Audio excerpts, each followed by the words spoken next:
internet fans? It's your old pal Rottin Roger DeMarco here, and Evildeadinks. And what's up, Pam? what's up, Pam? What's up, Pam? What's up, Pam? This There's is a lot up. this is another episode of the Buddies Forever vidcast, VCast. I'm gonna get it right eventually, folks. Oh yeah. And today we are discussing the 1984 classic Ghostbusters. Most specifically, the ending to the movie.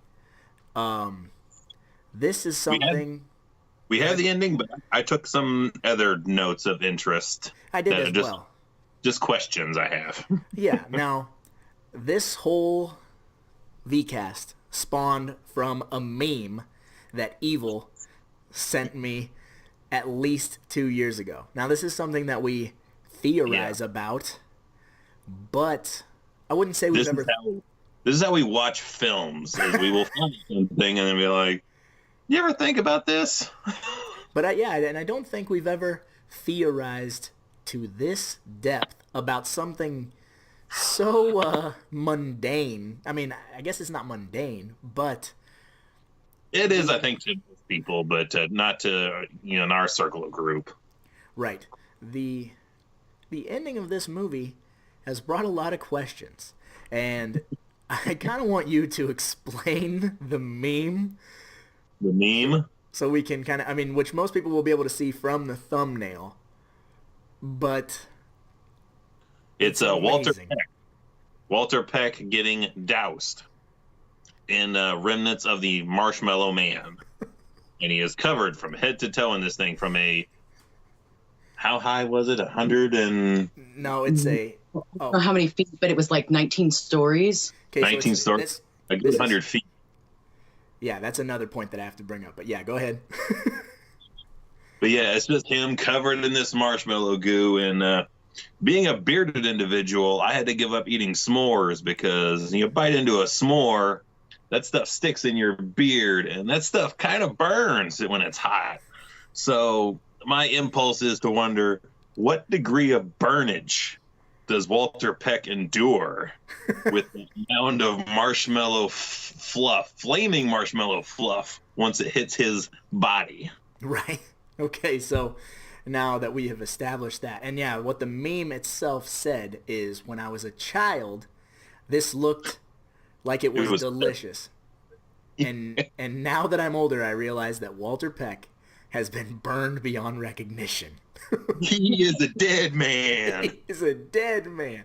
So, now back to that, the building itself being 19 stories, which is, the actual building in New York is 19 stories. But in the movie, there's a map paint. Yeah, they added 8 stories. So it's a 27-story high building. So I had to redo my math. Now, at 19 stories, this building is 405 feet tall. Stay Puft Marshmallow Man is approximately 112 and a half feet tall. But he does scale the side of the building while on fire. So he is essentially at the very top of this building. I don't understand, because a proton pack is not a real thing. So it's tough for you to find science on a thing that's not real. But we do have some of it. So I don't know at what temperature the ray, whatever you want to call it, the laser comes out of a proton pack. But I did look up that it takes 127 degrees for something to cut through a solid beam of wood. And they do cut through the beams of wood in Ghostbusters 2 at the courthouse. So, which leads me to believe that it shoots over 127 degrees. Marshmallow melts at 103 degrees, but I think it's safe to say that the temperature of the marshmallow itself is closer to 130 degrees, if not more. Well, there's a reason, but going through all this this detail work, this is why I brought What's Up Pam on, because when I mentioned we were going to be discussing this movie and that scene in particular, she kind of took the reins, and she has got some notes that I don't know what they are. I told her not to tell me, not to tell you. I want to react to these things as happening, because as she was researching this particular topic, she found things that were disturbing to her, and she is ultra terrified that she is going to be on a watch list now for the things that she has researched. So, what's up, Pam? What's up, Pam? Well, what's up is I do know how hot lasers can be. Can I get you slightly to this side? There we go. There. You can lean in. I will back out of here, but you will hear me laughing probably. Okay. Now, all of my research is backed up with credible sources except for one. So, according to J. Young and C.M. Lee in March of 2009, the proceedings of the International Multi-Conference of Engineers in Computer Science did get the temperature of 3 different degree planes of lasers. The lowest degree being 387 degrees, and at a 45 degree angle at 1,761 degrees. Jesus. Now, according to answers.com, and this was my only one where I kind of was like, I don't know if I trust this source, but we'll just say it. The hottest laser that has ever been temperature recorded has been 1,832 degrees Fahrenheit. Jesus. And Roger, you were right. A melting point of a marshmallow is 103 degrees Fahrenheit. Hey, me. A marshmallow is made of sugar, corn syrup, and gelatin. It softens at just above body temperature, which is 97 to 99. So we'll just say 98 degrees. Yeah, like a 98.6, like your mouth. Yeah. Yeah. And then as you put it, that's why when you put it in your mouth, it dissolves almost instantaneously. Well, fire burns anywhere from a little over 1,000 degrees and can exceed 2,000 degrees. And any of us who have been around a campfire, made s'mores, or just messed around with marshmallows knows that after a certain amount that a marshmallow is in a fire, it will catch fire and then it just hollows out because it's just ash. Yeah. But to reach a gooey point, I did find a degree to reach the perfect gooey point. The gooey point factor. And according to thermowork.com, this is their word, gooey.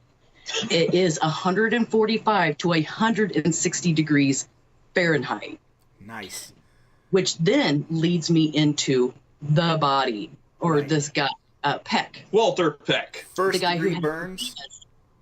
Is this... Sorry, is it somewhere around 111 to 124 degrees where you start getting? Right. And we won't even go into first degree burns because he's way beyond that at this point. Yeah, he's like the dude in Raiders of the Lost Ark. He's gone. He's gone. He was a Nazi. Don't look at the painting.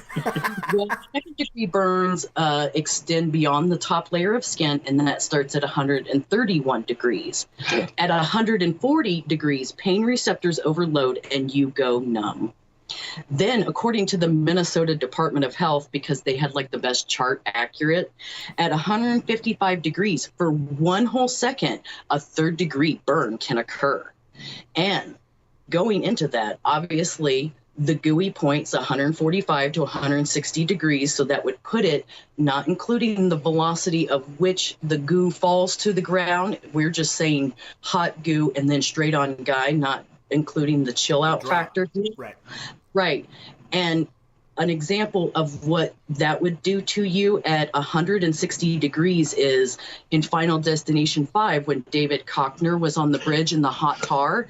Well, according to for constructionpros.com, road asphalt tar runs at 275 to 300 degrees. And we saw like when his hand, like the skin just stayed and the hand kind of went. Yeah, like that, a slippage. But if it was at the highest degree of 1,832 degrees, the hottest laser ever, just know that probably would have cremated him. And according to...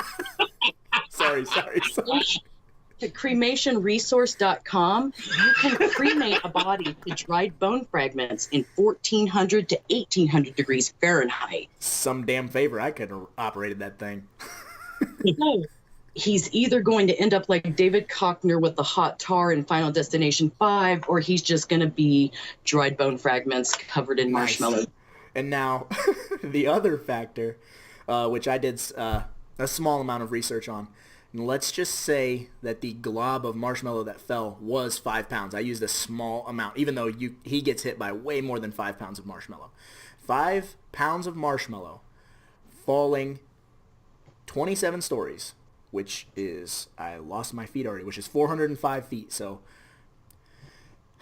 5 pounds of marshmallow falling 405 feet will generate 2,030 pounds of pressure.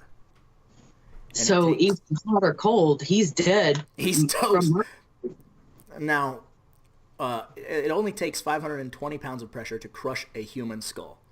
So everybody on the street, that's where this whole thing came from. Is like the Ghostbusters are kind of assholes, you know? This is the original 9/11. Yeah, and then so there's a disturbing line of dialogue in Ghostbusters 2 when they're talking about how the city isn't happy they saved them, and Dan Aykroyd calls the citizens of New York ungrateful little yuppie larvae. He killed like 75 fucking people on the street. And you're like, they're ungrateful. Fuckers. You fuckers. They saved 75,000 compared to how many millions of people were in New York at that time? Right. It's just a drop in the bucket compared to the global, not global, citywide scale that the marshmallow could have caused. Those are all registered voters. Yeah. Aren't you supposed to lie to me and kiss my butt?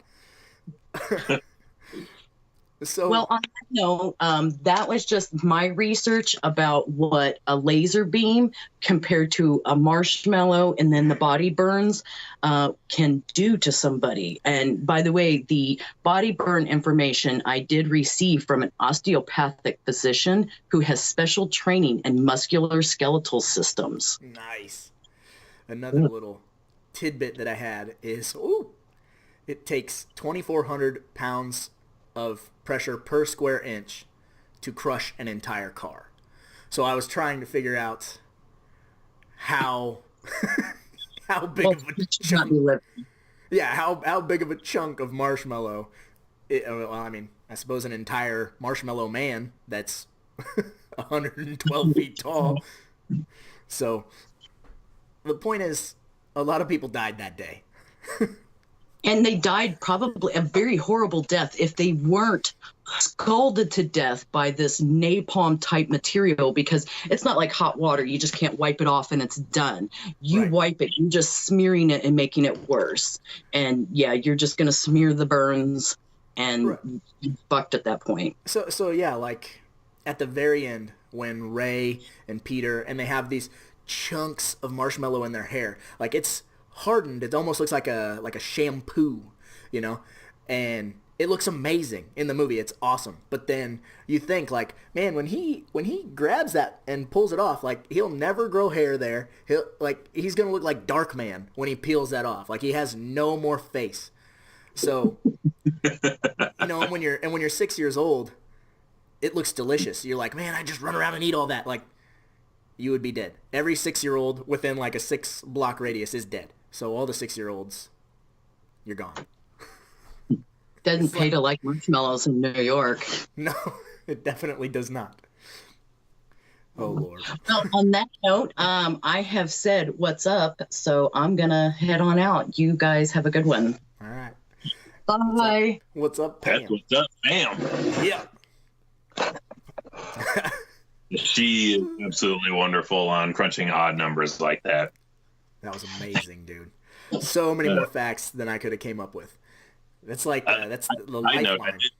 I did get a rough estimate on because another thing still connected to the Marshmallow Man. I did get a number for. I was like, I wonder how much he weighs in marshmallows. So someone did a to scale model and then adjusted the numbers. So what do you think, ballpark? What do you think that Marshmallow Man weighs? 112 feet tall. I don't know the circumference of him. Oh, Jesus, dude. I don't know. Just throw that number out. 20,000 pounds. Doesn't. Well, I got some shit for you. 3.87 million pounds. Ah! And I wrote something down, and I think I scribbled it out, because I was trying to figure out what amount of pressure breaks concrete block. Because I was thinking... I did. The maximum amount for any vehicle, I mean, with the absolute max for any vehicle on a road is 80,000 pounds. So that Marshmallow Man is fucking those roads up. So he is walking down into the sewers. He's killing chuds every time he takes a step. Yes, and I'm not sure how that building supports his weight either. But I guess it's more, I can buy that more than him just not destroying city blocks as he's walking. Yeah, no Each step is just destroying that city. I knew it. I knew that there's no possible way. But then again, you go back to that it's that magic of being a kid and watching a giant Marshmallow Man walk down the street. And then this is the type of shit that we do. We sit around on a Friday night and we overanalyze the fuck out of movies because it's what we do. Yeah. And definitely I hate throwing 9/11 in, but 9/11 really made me reassess like building damage and recovery for films. So when I see anything now, I'm like, Jesus, that city will take a good year to recover. And when that building explodes, that Marshmallow Man blows up to nothing. That is almost 4 million pounds of fucking liquid marshmallow hitting the street. Yeah, which is not just hitting in an immediate radius. Like, it's not just hitting around the building. It's going. So you could be a mile away outside barbecuing with your kids and a fucking 40-pound chunk of fucking molten marshmallow smokes you, And then you have your family has a predisposition to marshmallow goo for the rest of their lives. What if there's New Yorkers have insurance for that in Ghostbusters 2? Like in case Marshmallow Man attack. Marshmallow insurance. You'd think that there'd be some sort of paranormal insurance after a while with as much. Yeah, I was curious why there was no other second-rate Ghostbusters that didn't pop up during the course of that film to rival them. Or dudes that were doing the electronic light show and fucking LSDing people with gas and complete scam artists. Where were the scam artists? Hey, Ivan Reitman, that's the route you go for Ghostbusters 3 if you ever fucking do it. You son of a bitch. We're on. I have an awesome plot for Ghostbusters 3, and they will never do it. I had an amazing plot that I came up with for Ghostbusters 3 after Harold Ramis died, because I had heard everybody was on board, finally. They got Bill Murray on board, and then Harold Ramis passed away, so then they couldn't do Ghostbusters 3 with the script that they had figured out. And I thought an amazing way to pay tribute to Harold Ramis and continue the story is, after Ghostbusters 2, the Ghostbusters have disbanded yet again. They're on, Ray's running the occult bookstore. Venkman is essentially like a TV personality scam artist. Winston is off doing his own thing. And Ray gets a call that Egon has passed away. So he gets a hold of the rest of the Ghostbusters, and the movie starts with them coming back together for this funeral, and it would be touching. It would be amazing to see them mourning the loss of their friend, right? And they leave the funeral and they go to like a diner and they're just reminiscing. So we're getting that nostalgic flashback scenes, them laughing about things that have happened, and like some sort of paranormal entity appears and attacks this diner. So the Ghostbusters are like, they're all old and Bill Murray's fucking bald, and they gather up what they can. They, got a proton pack because they were going to bury it with Egon or whatever, and so they take out this ghost, but this ghost kind of kicks the shit out of all three of them because they're old. So then they decide, you know what we need to do? We have to keep this going. So maybe we hire new guys, which lets you bring in a new cast and lets the original three be a part of the movie. That was one of the scripts that I heard were going around it for a while there, and like Seth Rogen. I wrote it. Seth Rogen was one of those guys. Like Seth Rogen's crew was going to be those guys that were going to be the new Ghostbusters. See, and that might have been a little topical because of,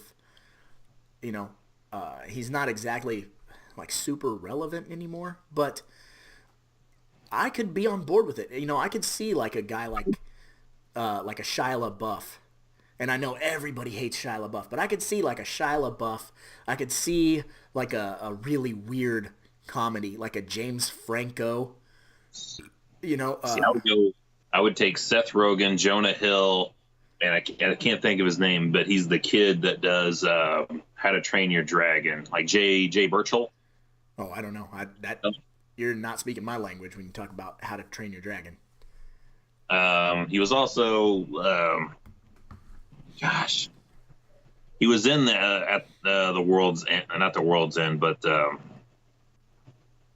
the Apocalypse that Rogen did. Yeah, this is He's got the end. Dark hair. He's ultra skinny. Yeah, I bet you'd know him if you saw him, but he could totally be the sciencey guy, and Jonah Hill has to be the heart, and of course Seth Rogen would be the con artist guy. Yeah, oh yeah. It could be amazing. It could be amazing. I don't want to shit on the new movie because it's fun, but it doesn't have staying power. Like when you watch the new one, it has nothing to do with the cast. The casting is fine, but like when you it's not timeless. Right, like you can quote Ghostbusters 1 and 2 forever. And I can't come up with one quote from the new movie. And I've seen it a handful of times because I'm like, maybe it's like it's not resonating with me. I don't know. Like I'm trying not to be hung up. So I'm all about embracing it, but it's not, I don't know. And it's not like new movies don't do that, because, I mean, if it's a good movie, quotes will stick out to you. Like even the new Halloween come out, and I don't know who wasn't going, I got peanut butter in my penis. Yeah. Yeah, I was. I know jujitsu. Out of my house. But going back to that original, I have more questions going back to the beginning of it. My first bit of question was, what do you think happened to that librarian? I think she was cracking up, so I think she went to Bellevue or something. You think the insurance covered her medical bills for her PTSD? You think the library did? I think she died shortly thereafter, and started haunting the by her own hand, or just a pure accident or heart attack? What do you think killed the librarian? She might have killed herself. Or do you think, since she has mental problems in her family history, that this is the straw that broke the camel's back, and now she's seeing librarian chicks all everywhere she goes? Yeah, no shit. Like the fucking ghost from It Follows. Hey, you see that? Yeah, I do. Okay. Yeah. What other questions you got? Because I have a couple of. My real big one is, I don't think that movie, it should never have gotten to the end of that movie, because those men are absolutely in debt up to their eyes. It's true. That's one of the things that I started trying to figure out. So we'll see if we, if we agree on these things. Now, mortgaging a house from a triple mortgage of a house. Right. They have found enough money, even if you have credit cards, among the three of them, to get a firehouse, even in shit shape, but in New York City. Yeah. All that equipment that they brought with them, and there's a scene where there's not less than 3 monitors behind them at any particular moment. Let me tell you something. I just talked about that. Now, Megan said some of that equipment they brought with them. And I said, no. You go back and you watch. When they get kicked out of the school, that dude's taking shit out. That dude takes the camera from them. Yeah. Okay, so now they have actual factual footage of an apparition, and it just gets taken away, and they don't put up a fight. It goes away. So when they leave, they have no money. They have no place to stay. They have no vehicles that we see. They have absolutely nothing. And I asked what's up Pam about this. I was like, so if they even got credit cards, and she's like, probably they wouldn't get accepted because they've been working in the college for at least 8 years probably, and they're not going to get approved for any credit cards with no really working history out of that college. Right. But everything that they're getting is paid for there. Yeah. And and then towards the end of the movie, when they're being attacked by Stay Puft, Winston says, and it's like a quick line. He says, this ain't worth $11.5 a year, something like that, to that. And yeah. So, okay. So we looked it up, and I think you,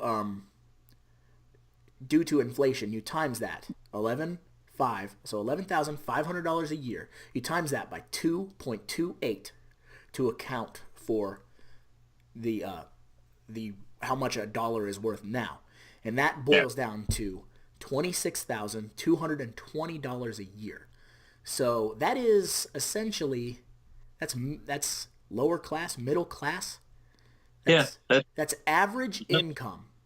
Give or take a few thousand. That's right kind of where I'm at. So I still, knowing that, I'm like, why the hell don't I have a place in New York City?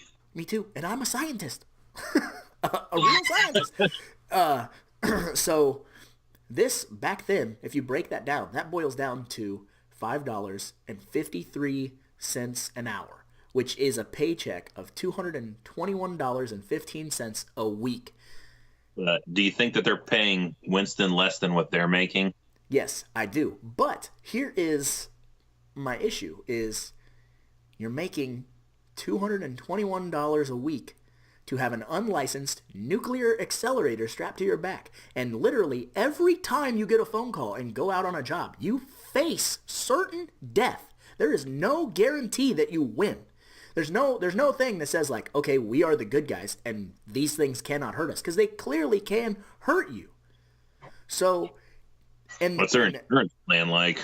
Yeah, and where do they get it, and how much does it cost? Yes, these are all things that. And even if you account that they made they made $4,000 off that first gig. Yeah.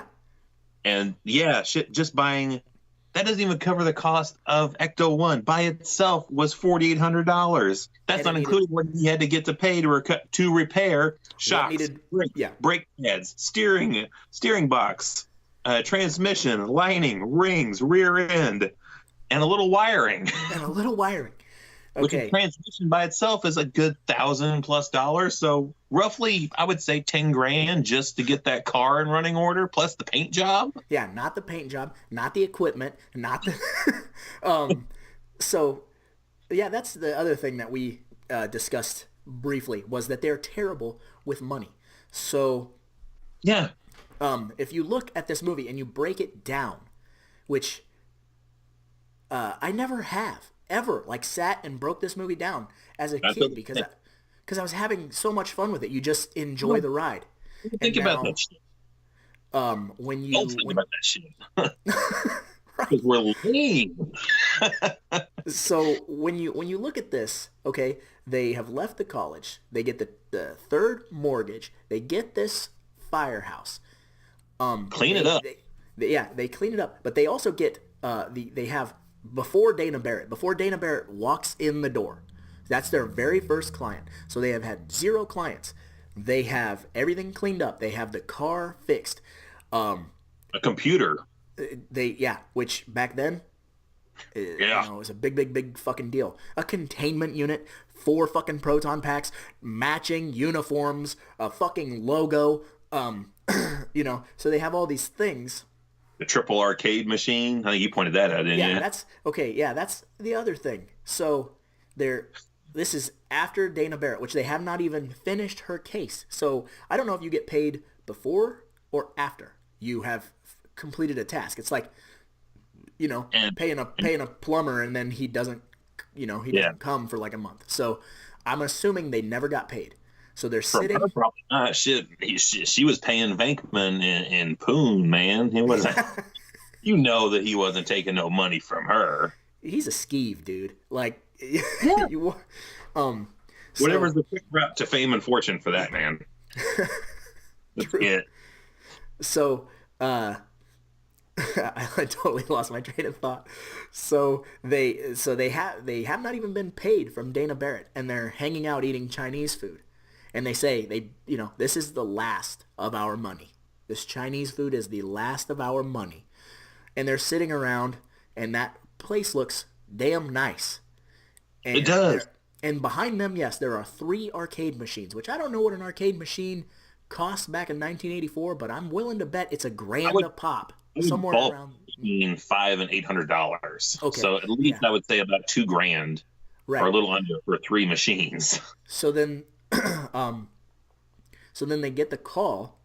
Also, they're paying Janine too. Which, if they're paying Janine $11,500, and where did then the money, how much they spent for what would you say, like a 5 o'clock commercial spot on the local television? Yeah, unless it was on public access. No, that shit was on regular ass TV in the local area. Because it was like midday when that shit was on the TV, so like 5 p.m. prime time advertising. Welcome to prime time. It cost a good couple $100 just to get a billboard put up nowadays. Yeah, and they bought some time. These are all things that we never thought of. So, at this point in the film, they are super, super in debt. There is no way of digging out of this hole. And they go do the one gig for $4,000, right? That's the end tally, $4,000. And then we get the montage of a couple of jobs. But let's say that you think average households are getting a $4,000 bill? I don't know. And then notice he's totally fucking making those numbers up, because like Bankman's just bullshitting, and you see Egon just like doing fucking Yep. So yeah, so then also later in the movie when they hire Winston, they come in and Janine hands them that paper and says, "Here's tonight's workload," and he says 2 more free repeaters, which means that there are 2 jobs that they have to go do. That it's like a coupon, this house has been re-haunted, so they're clearing it out for free. They're free repeating customers. So you got to wonder how many times they're doing that. And there are 4 dudes, originally 3, working around the clock. Yeah, because they live there.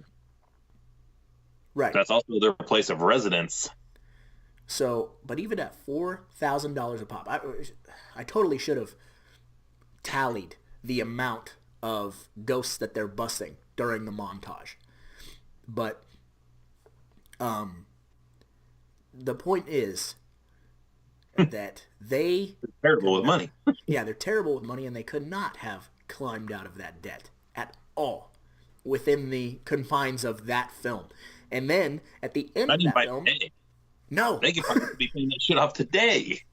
And then by the end of that film, they are essentially murderers who have destroyed multiple buildings, surrounding streets, etc. They're gonna get billed for that. It's not like you can make the goo on the street pay the bill. Like you can't make the state wrongful death lawsuits out the ass. Yeah, which brings up their unemployment in the second one.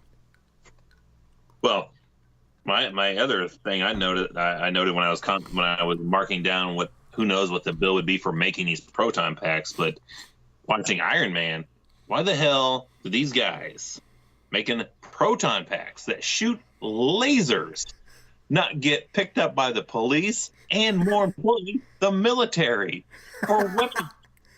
This is straight up shit that would be in military defense stuff. And they never went off on no silent alarms to no FBI. Like, these guys are buying. I mean, you get caught up on lists for making fucking fertilizer bombs. These guys are making laser guns. I never even thought of that. Yeah, it's like, how come the military hasn't got onto these guys yet? They're just letting these dudes run willy-nilly with laser guns. They're building the gun from Eraser. Rail guns, yes. Through walls, 17 guys in one shot. Yeah. They're making these things out of household products. Yeah. Essentially. Anything that you can buy, they're making these guns. And nobody's raising an eye to, like, maybe we should see what these guys got. Why are we still using bullets? Except for Walter Peck, and look where that got him. He's dead. So yeah.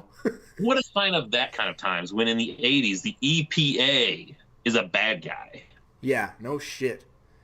There's absolutely no way an EPA would be the bad guy in a movie film today, unless you know it's a Trump film. But yeah, the EPA is like, what a drag, man! EPA is bringing us down. And I hate to jump on that bandwagon of Walter Peck was right, but you know he's totally right. You identify with Venkman as a kid, but you become of age, and you're like, fucking Walter Peck's onto something. Those guys need to be shut down. Yeah, they have essentially a nuclear reactor in their basement. And what happens if the power goes out there? If they lose power, is that thing going to blow then too, or they have a backup like generator set up for that, or 2 generators? Yeah, that's not explained, but you know, I suppose they could charge it to the fucking card. So, because movie money, you know.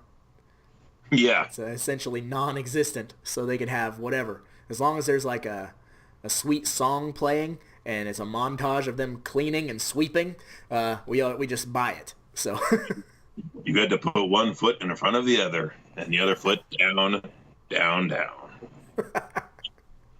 Nice. So, yeah. Oh.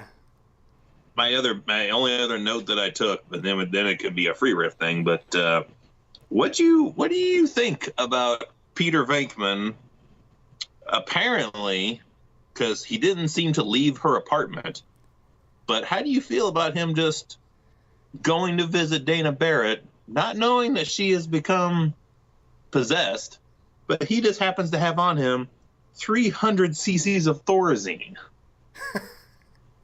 Hey, how he likes to party is none of my business.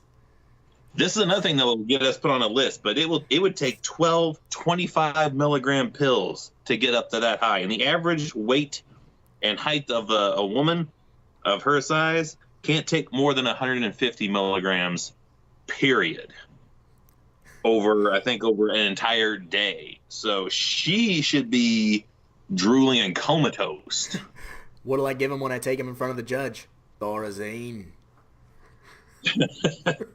He'll be able to sit up. That's the idea. You got it. But how do you feel about him just rolling around with that much Thorazine on hand? He's just gonna crush that shit up and put it in her wine. You know, he totally was. That was the date. That was the date night, right? That's the date night. He goes. So it was. I told you. He's a goddamn skeeve. Venkman is a terrible, terrible person. In the cartoon, you love him. In both movies, you love him. But now that you're older, you're like. And how you like that? Bill Murray, his character is played by the dude who voiced Garfield. That's true. In the cartoon, and then Bill Murray voiced Garfield in the live action movie. That's true. That's a fun little thing. Yeah, you're right. It was the date night, so maybe in preparation for that, he grabbed 300 should be fine. Yeah, I could do my business. Deodorant, Banaka spray, fucking couple roses, and some Thorazine, bitch. Banaka spray. And Thorazine her, and then when she floats above the covers, you just ride the wave, you know. Yeah, she'll wake up Thor. That's for sure. that Mike Tyson saying it? Thor. And she's making good money too, so they could get money out of her if Mankman wasn't, trying to tag her. Yeah. Because what does she do? She is in an orchestra. She's a symphony orchestra player, a paid performer for the local the theater arts, which I happen to be watching a special the other night on Investigative Discovery, where it was a murder of a woman that did essentially the same type work, and it's really, I mean, if you're good, and I would say she's pretty good based on her apartment. Yeah. Very upper high class, getting wages. She's making good money at this orchestra. Not everybody. Just gets a side job as a fucking art restorer. I was gonna say, and then no, it's because of her involvement in the catastrophe at the end of the first film. No orchestra will touch her, and she has to go fucking. And then you look at her apartment in the second movie. She's living lowly. It's nicer than the first one. You think so? I don't think so. It's a small apartment. Venkman's apartment's nice. She stays with Venkman. She does, but I feel like Venkman wouldn't even own a washer and dryer in his place, though. No, he totally didn't. He just hang it out on the window. He has very different, varying degrees of dirty. Levels. Yep, many subtle levels. That's what it is. And I didn't even look at that time frame of like when that first movie ends and the second movie is 5 years between them. Right. And Oscar in the beginning of the second one, he's probably, what would you say, maybe 16 months, somewhere around there. So if you round it up. I think they say it, but I can't remember off the top of my head. That kid's dead now. Well, they were twins, weren't they? One of them is dead. Henry Dusseldorf or whatever. Killed himself. Yeah, that's a bummer. This sucks big time. So 5 years, and you take a year off for how old he is roughly now. And you take almost a year for time pregnant. So in a 3-year window, she apparently hooked up with Venkman. Venkman got tired and referred to her as a ball and chain, ditched him, hooked up with somebody else, got knocked up, and then that guy bailed out. Yeah, that's busy. And got a new job. Yeah, and between juggling, I'm sure. Oh, no, I got it. The dude that is Oscar's dad was in the orchestra. So she leaves the orchestra because it's complicated. The Ellis DeWalt, Beverly Hills Cop 3.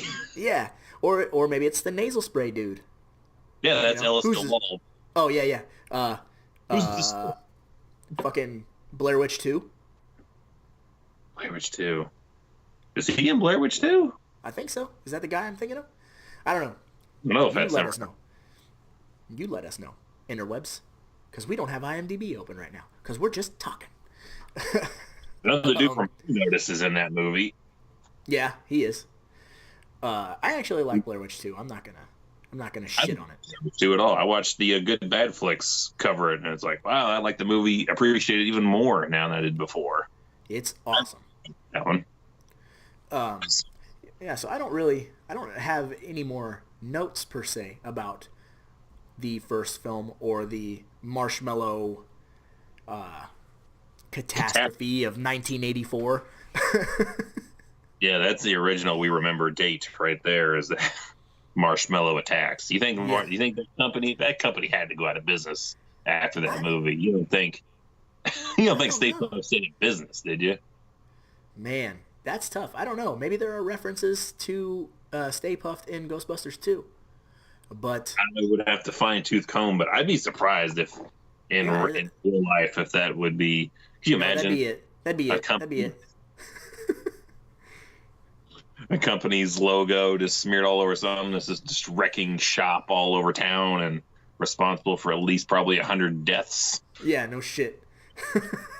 Less stepping on a church. Nobody steps on a church in my town. Man. That thing just crushed everything. It fucked up everything, dude. And, I really don't think that they stayed in business. Because I think that would be absolutely crippling to the They would brand. have to charge. They would have to charge $4,000 to $5,000 per person and work in 2-man shifts from that day till today to pay everything back that they done between wages, living costs, and lawsuits.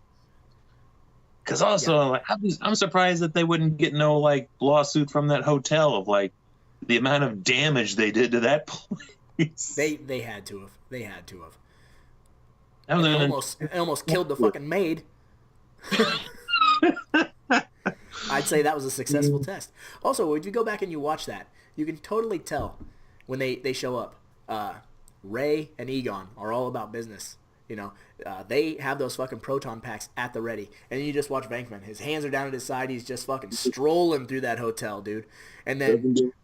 No, and clear up until he gets fucking slimed by Slimer. He's just like, man, I'm getting paid to walk around and look for a fucking ghost, dude. Like, he's the same way. He's the same way when they roll up at the finale. Like, they're like, Aykroyd is putting his shit on. He's like, "Where's Pete? Get over here! Quit talking with the lines full of people and glad handing and shit." And like, we got a date with the ghosts. Yeah. He's like the PR person for the Ghostbusters, and he's the sleaziest one, which that kind of goes hand in hand. So, Lord, is he ever? he's terrible. He's terrible, but goddamn it, is he so funny? He is hilarious. I will be a Venkman guy for life. But yeah, when you just look at things more closely, the Thorazine thing might have put me over the edge. I never even thought of that. So now I'm fucked up forever. When he says I hit her up with 300 cc's of Thorazine, I'm like, how much Thorazine does an average person is able to handle? You killed her twice. Yeah. She is not coming out of that. Yeah. If ever. He And I love that even if she wasn't possessed, he was most likely going to be using that shit. And how much was he planning on using? Was that just where did he fucking get that much? He lifted it from college. I don't know. He's a doctor, but he's not that kind of a doctor. Right. He can't write scripts or anything. Yeah. Kind of doctor yeah. I think he probably... This is why I wish I'd had a doctor on hand. I would love to get the information from a real doctor and be like, so what would 300 cc's of Thorazine really do? Could you get a hold of that? Just asking. Just asking for a friend.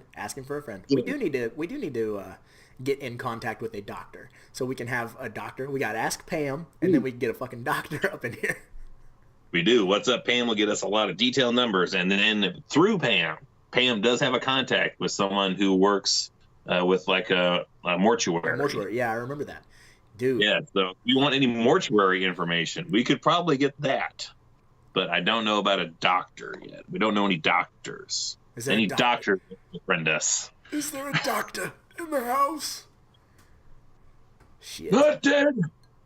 Just very much retired. Yeah, I got the Pennywise cup, son. I'm just drinking out of my my T2 mug there. Is that vintage? That is vintage. That's a pawn shop buy right there. Terminator 2. It gets 2 thumbs up, dude. That's fucking rad. Drink with me to live. What's in that cup? Water? No, I put something stronger in there today. You're not drinking. Yeah, you remember my little bottle of a Skull that was given to me? I had emptied it out because I wanted to put blood in it, so I just dumped the rest of it in the coffee cup. You gotta mix. You gotta mix something with that. Mix something with that vodka. Put a little Dr. Pepper in there. I still got my bottle of Crystal Pepsi over there, but I'm not gonna open that shit. That's just there for historical purposes. Like, look at this shit. It tastes like Pepsi, but it looks like water. Fucking chew up. Yeah. So I'm just finishing what was in that bottle. So I just wanted to put blood in that. See, to see how you're gonna be like all crazy loose tonight, huh? That stuff will loosen you up. Shit, it ain't that much. I don't ever hardly ever drink, but it is not enough to do anything. That's because you're like a monster. A monster, yeah. You big I ain't got no monster. You want to draw pictures of monsters? You fucked up pictures. Call people a monster? Dude, yeah, I'm pretty... Yeah, how come David Allen Greer hasn't done more horror movies? I don't know. That'd be awesome. Because I like him. And what do you think of the... I didn't write any of them down, but I see that Shout Factory, between our last post and this one, have named more fucking movies that they're dropping. Yeah, I didn't write any of them down either. No, Willard was one. Yeah. And one that caught me by surprise. I was like, that's an interesting grab. But the Poison Ivy collection. Yeah, I don't think I've ever seen them. Maybe select scenes, if you know what I'm saying. But I don't think. I think I've seen 1 and 2, and I think 2 is the one where the lead guy is a teacher, and it's Sue Garcia from Nightmare on Elm Street Part 1. It's Rod. Oh, nice. Fucking Rod Lane, up girls with a twirling lawnmower, is teaching kids. Wow. Yeah, see, I don't know. I can't. I'm sure they were like on some tape from recording, Cinemax or recording HBO, and I'm sure that I've viewed them all through Fast Forward at some point in my adolescence. But I don't know. I think there's 4 of them, but I only know of 2. Yeah, I don't know anything necessarily about them. So I don't know if I would even pick them up, but maybe. I doubt it either. Yeah. But I mean, they don't stop. Yeah. Stop. Like in a week, 2 weeks between talking about what they're getting ready to drop. They're naming more shit that they're throwing together to drop. Yeah, they're the best. We just threw on Cherry Falls last night because you and I talked about it a week ago. So I had to throw it on. I was like, it's fresh in my mind. I really like this movie, so that's what I did last night. I've had a dark line of movies on tonight. Like, I finally got Prince of Darkness, that new Blu-ray, to work in the basement. Which my Blu-ray player down here is really fritzy, and it took 3 days for that thing to finally randomly play it. But I finally got it to work, so I was like, finally I get to watch it in the basement. Nice. And then when that was done, I was like, I'm gonna watch 8mm now. Jesus. I literally got to about the last bit of 8mm, and then I was like, well, shit, it's time for a show. All right. I'll come back 8mm later tonight. Get to the conclusion. I did. I just got through where Machine got stabbed in the gut with that screwdriver thing. Damn, you got like 7 minutes left? Yeah. It is much. Yeah, you're good. It's an intense 7-minute ending. And even watching it today, I'm still... that movie does... A lot of movies I feel could learn something from that, because I'm not a huge Joaquin Phoenix fan, but I really liked him in that movie as Nick Cage's sidekick, and I was fucking bummed when they kill him. Yeah, it gets you. They kill him, and that's a hard thing a lot of movies can't pull off, is really making me like, no, wow, that movie, like, what do you not like about that movie? It's like, I like the movie. I don't like that they killed that guy, because I like that guy. Yeah. Yeah, that's some Scream 2 shit right there. You fuckers. Never forgive you. That'll have to be a deep dive too at some point, because I think we both have the same rose-colored glasses on to a degree for Randy. I'm never gonna not like him. He is awesome, but I think we could totally delve into some of his like just under the surface skeeziness. Oh yeah, no, I'm gonna go check on them. Like him following fucking Sydney to college. Yeah, that's a little weird. I got into classes too, Sydney. I love you. She's like, fucking go away, you fucking weirdo. I'll go to my class with Ola Fantastic instead then. Yep. I love you. Yeah. He was like putting weird like Valentines and shit on like, on her car and shit. The fucking weirdo.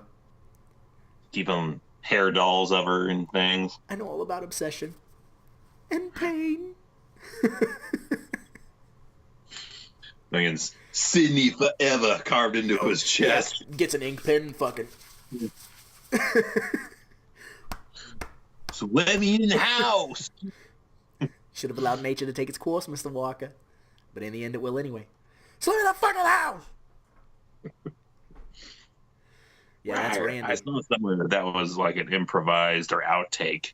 That whole scene there, but they liked that so much they left it in the movie. He kills it, dude.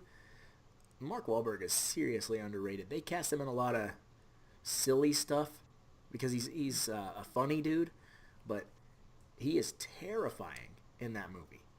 He does a great job of being terrifying. Oh yeah, he plays that role pitch perfectly. And for his other movies, I mean, I don't know anyone else that does, but I love The Big Hit.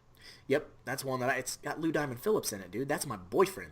Like, fucking love Lou Diamond Phillips, man. Cisco. His name was Cisco in that movie. Yeah. And then, Mark Wahlberg, he just wants everybody to like him. I just want everybody to like me. Yeah. He's like a bad guy. Yeah. 100 or so people you murdered in the past year more than likely have family that doesn't think too highly of you. I more love that dude, that other dude in the group, Crunch. Yeah. The dude gives up women to just jack off for the rest of his life. And you just picture him like this in the adult section of the movie store. Number one customer this month. Fucking Crunch. I need to rewatch that. It's been, I think the last time I watched it was the day Tyson was born. Ooh. Yeah, it's been 9 years, son. I don't think I've gone back to House of the Dead since that was the same thing, right? When Lainey was born, that's the last thing I was watching was House of the Dead. I fell asleep to it. And I don't know if I've watched it since. I don't know why. You fell asleep for good reason. Fuck that. That first movie's ridiculous and fun between they're like, we got to go over to the boat. No, we can't go to the boat. It's blocked. Okay, we'll stay here. No, let's go to the boat. Yeah. Hey, I like the second one, even though it was made for sci-fi, and it's not great. But it is. I do not. You don't like the second one? No, we had it on once, and I don't even remember what the hell happened in it. And I'm like, this is not good. It's like college. College gets taken over by zombies, and they got like Marines, like a zombie squad, taking them out. And it's always funny to me when they have like a zombie squad. Like these people are assembled to eradicate the undead situation. And Sylvester Stallone from Zombie Squad. And, yeah, that's true.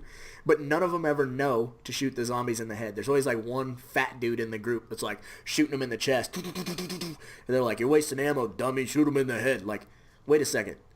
You have been through military training. This enemy has one method to eradicate it. Shoot it in the fucking head.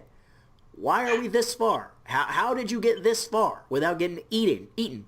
You fucking clown.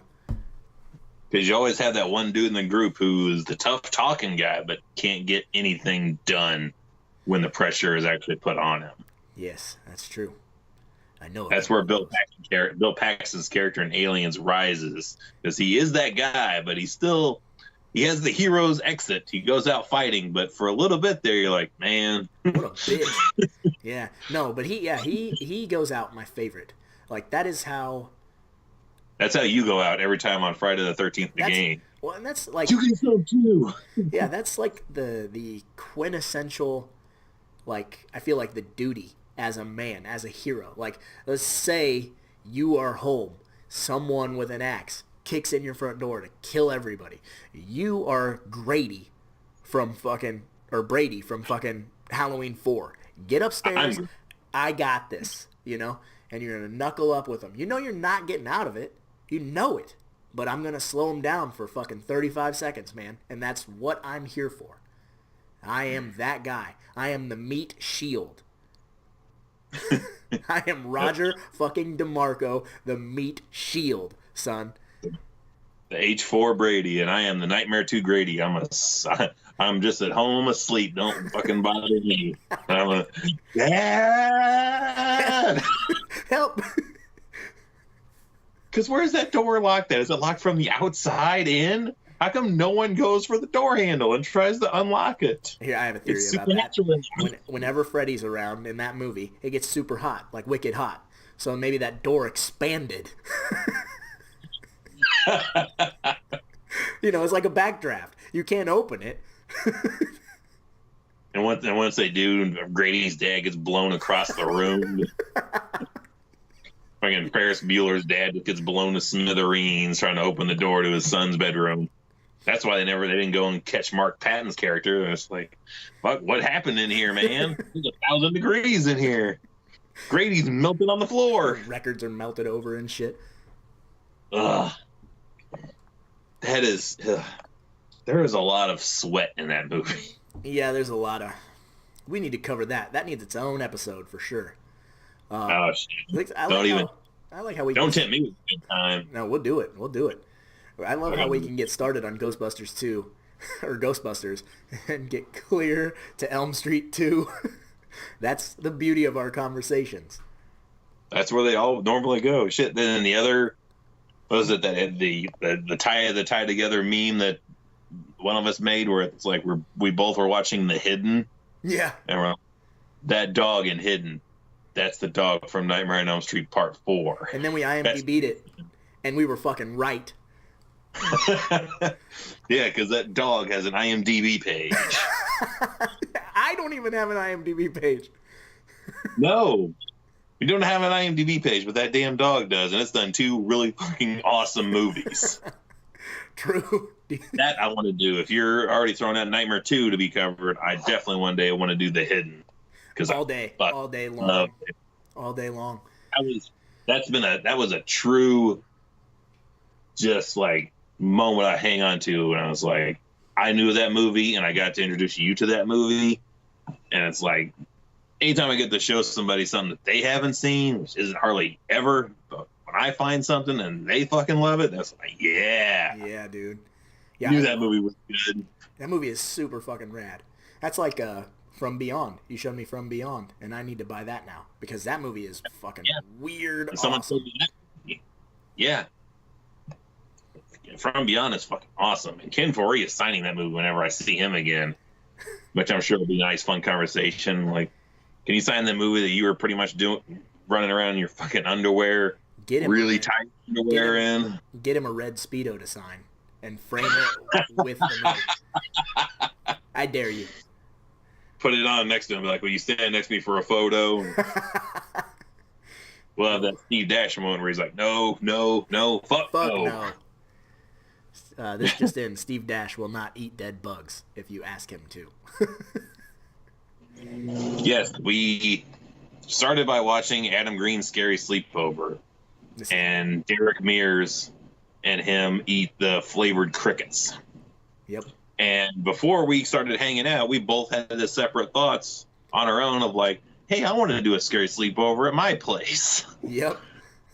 And then when we found that Derek Mears was coming to town, we're like, well, get some more of those crickets. We're going to do a fucking thing where we eat crickets with them. And he wouldn't eat the crickets either, but we do have photos of us eating crickets with Derek Mears. And then us not eating bugs with Steve Dash. CJ. And then we have CJ Graham who ate, oh gosh, what was it, a mealworm? Yeah, because he wants Kane to eat the rest of that box, which I still have. It's just 3 years old now. There's a 3-year-old mealworms. It just means it's seasoned. Yeah. Seasoned. They can't go bad. They're dead. I don't know. You can't get worse. Yeah, tastes like sawdust all the time. And now the goal is to maybe get tarantulas, dried up tarantulas that you can eat. I don't know who the hell we're gonna get from the Friday franchise to eat those with. Yeah, they're $25 a pop too. So you better fucking eat them, you bastard. Fine. I'm fine if it takes a long time for us to get to eating a tarantula a day. But I'm not to that. But I'll do it when the day comes. Unfortunately. Yeah, I'm not necessarily looking forward to it either. But our wives are not interested in us being around them at all that day. She doesn't know anything about it. But I was like, I'll probably still do it. Who would you want to eat tarantulas with from the franchise? Kane. If you could pick anyone from the Friday franchise, anybody, not just the Jason. VC Dupree. That's my boy. My first instinct is to say Ralph. He's dead. Yeah, I said anybody. Oh, I'm anybody. Yeah, anybody. He's got spiders on him right now. Kevin Bacon, man. No, Kevin Bacon's too easy. Yeah. People that are alive. Who would I eat tarantulas with? Huh. I don't know. Well, I say VC Dupree because I like him a lot. Even though he owes you $20. he owes you You owe me 20 for an bucks. autograph. You owe me $20, VC Dupree. You posted, all you have to do is send me an 8x10 and a $20 bill, and I'll sign it and send it back. So I did. And I still don't have my autograph, and I really need that $20. So you sent an 8x10 too? Yeah. I printed out the picture. I printed out the picture of him fucking squaring up with Jason. Damn. So you're out the $20 plus the cost of printing off a picture. Oh, yeah. I've been tempted. I haven't done it yet, but I think you're friends with him. The dude from part 5, he hurt me, ma. Yeah. His Facebook page is a thing where it's like the same setup, like $20 or something, and he'll send you an 8x10 that he signed. I thought pretty hard about that wouldn't be a bad one to get.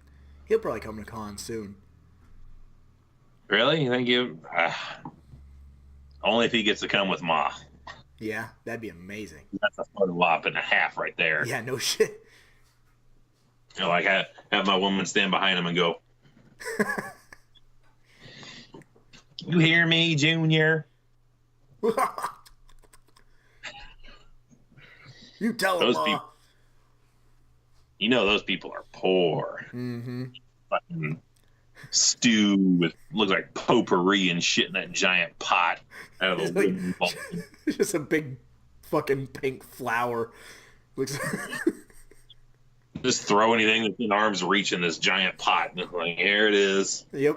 And it's just the two of them. They're going to eat on that shit for like a year? A couple of forks in there. Just all kinds of shit. Just what? At least this high. Full of stuff. Whole fucking chicken head.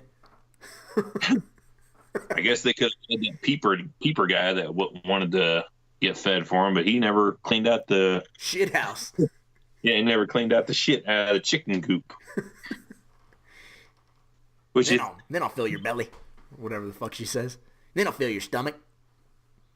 Do you think he actually cleaned it and then went off to go fucking watch those two? Or do you think he's like, he got like 8 minutes into cleaning out the shit house and he's like, fuck this. And just stumbled across them and he's like, oh. I can't breathe in this thing.